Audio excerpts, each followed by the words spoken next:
आप दर्पण के सामने खड़े होते हैं, अपनी आंखों में सीधा देखते हैं और कहते हैं, मैं सफल हूं, मैं शक्तिशाली हूं।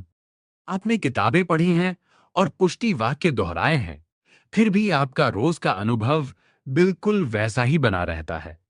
ऐसा इसलिए होता है क्योंकि जैसे ही वे शब्द आपके होठों से निकलते हैं, आपके मन के पीछे एक धीमी लेकिन तीखी आवाज कहती है, झूठ। आप भीतर से डरे हुए होते हैं। इस आंतरिक खींचतान में वही धीमी आवाज जीत जाती है, क्योंकि वह आपके भीतर बोले गए शब्दों से कहीं अधिक गहराई में जमी होती है। आधुनिक विज्ञान शब्दों को श्रव्य आवृत्तियां मानता है, कंपन जो कान के पर्दे से टकराकर एक विचार को व्यक्त करते हैं। लेकिन हजारों वर्ष पहले ध्वनि को एक बहुस्तरीय शक्ति संरचना के रूप में समझाया गया था, जो चेतना को भौतिक वास्तविकता में बदलती है। ये प्राचीन ग्रंथ ध्वनि को चार चरणों की यात्रा के रूप में प्रस्तुत करते हैं, जो रीढ़ की जड़ से शुरू होकर जीभ के सिरे तक पहुंचती है। जब हम इस संरचना को नजरअंदाज करते हैं, तब साकार होना असफल हो जाता है। हम शब्दों को केवल संचार का साधन मान लेते हैं। हम उन तीन छिपे चरणों को अनदेखा कर देते हैं, जो किसी शब्द के होठों तक पहुंचने से पहले आवश्यक होते हैं। पहला और सबसे दिखाई देने वाला स्तर है वैखरी, अर्थात बोले गए भौतिक शब्द।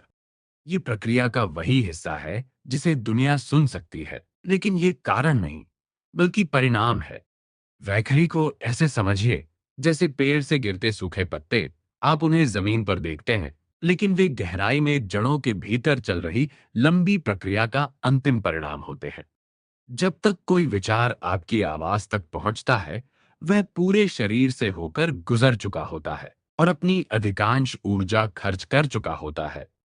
इस अवस्था में शब्द केवल एक खाली आवरण बन जाता है। असली ऊर्जा पहले ही समाप्त हो चुकी होती है। केवल बोले गए पुष्टि वाक्यों से जीवन बदलने की कोशिश करना ऐसा है जैसे केवल धुएं से गाड़ी चलाने की कोशिश करना। यह पूरी प्रणाली में ऊर्जा का सबसे कमजोर और समाप्त रूप है। एक स्तर और गहरा है। मध्यमा, ये मन के भीतर चलने वाली निरंतर आवाज है, विचारों का प्रवाह, जो आत्मा और शब्दों के बीच पुल का काम करता है। यही वह स्थान है जहां विरोधाभास पैदा होता है।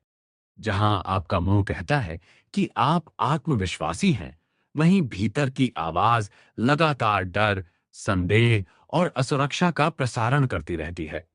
इस प्रणाली में आंतरिक संकेत बाहरी शब्दों से अधिक शक्तिशाली होता है। यदि आपका आंतरिक संवाद आपके शब्दों से टकराता है, तो सूक्ष्म स्तर की ये आवृत्ति बाहरी ध्वनि को निष्प्रभावी कर देती है। यही कारण है कि अनगिनत प्रार्थनाएं केवल शब्द बनकर रह जाती हैं। शरीर और तंत्रिका तंत्र उसी आंतरिक प्रसारण का अनुसरण करते हैं, जिससे बाहरी शब्द खोखले और अप्रभावी हो जाते हैं। इससे भी गहरे स्तर पर है प्रशांति। यहां भाषा समाप्त हो जाती है और अनुभव एक कच्ची भावना और चित्र के रूप में प्रकट होता है।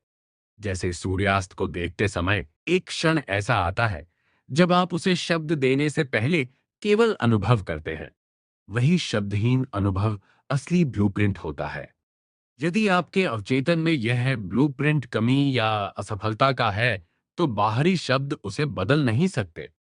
आंतरिक चित्र ही उस सांचे की तरह काम करता है, जो आपकी बाहरी वास्तविकता को आकार देता है।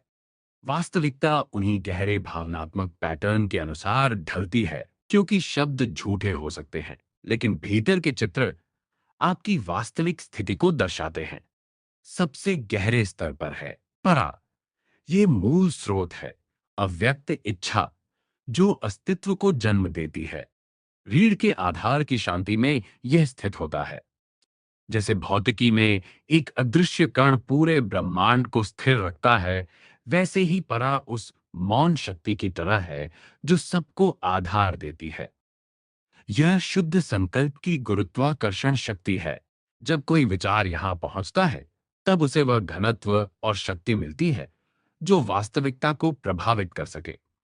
इससे जुड़े बिना शब्द केवल हवा में कंपन बनकर रह जाते हैं, जिनमें कोई वास्तविक प्रभाव नहीं होता। साकार होने में असफलता का अंतिम कारण है असंतुलन। आपके भीतर के चारों स्तर अलग अलग दिशाओं में खिंच रहे होते हैं। एक साधारण बल्ब ऊर्जा को बिखेर देता है, जबकि एक लेजर उसे एक बिंदु में केंद्रित कर देता है। अधिकतर लोग टूटी हुई लेजर की तरह बोलते हैं, जहां मन, शब्द और अवचेतन एक दिशा में नहीं होते। परिणाम स्वरूप ऊर्जा बिखर जाती है और आगे बढ़ने की शक्ति शून्य हो जाती है। वाक शक्ति तब उत्पन्न होती है जब ये चारों स्तर एक ही संकल्प में एकीकृत हो जाते हैं। इसके लिए बोलने से पहले भीतर एक प्रक्रिया से गुजरना आवश्यक है। पहले अपने होंठ बंद करें और ऊर्जा का रिसाव रोकें। फिर अपने भीतर चल रही विचारधारा को देखें जब तक कि वह शांत न हो जाए। इसके बाद अपने संकल्प को एक शुद्ध, शब्दहीन भावना के रूप में धारण करें। उसे शब्दों में व्यक्त करने की कोशिश न करें, केवल उसे महसूस करें। फिर उस भावना को अपने भीतर की गहराई में स्थिर होने दें। प्रतीक्षा करें जब तक वह संकल्प भीतर से उठकर स्वाभाविक रूप से बाहर न आए। मानव शरीर एक जटिल ध्वनि यंत्र की तरह कार्य करता है। यदि इसके तार असंतुलित हो तो ध्वनि केवल विकृति बन जाती है। कम बोलें, ऊर्जा को सुरक्षित रखें और कोई भी शब्द तब तक अपने होठों से बाहर न आने दें जब तक वह आपके भीतर की पूर्ण शांति से उत्पन्न न हो जाए। अब एक प्रश्न आपके लिए, क्या आपने कभी अपने भीतर इन चार स्तरों को अनुभव करने की कोशिश की है, या अभी भी केवल शब्दों के स्तर पर ही अटके हुए हैं? आप किन विषयों पर ऐसे ही गहरे और वैज्ञानिक आध्यात्मिक विश्लेषण देखना चाहते हैं? वेदांत, उपनिषद, मनोविज्ञान या आधुनिक विज्ञान? कमेंट में बताइए।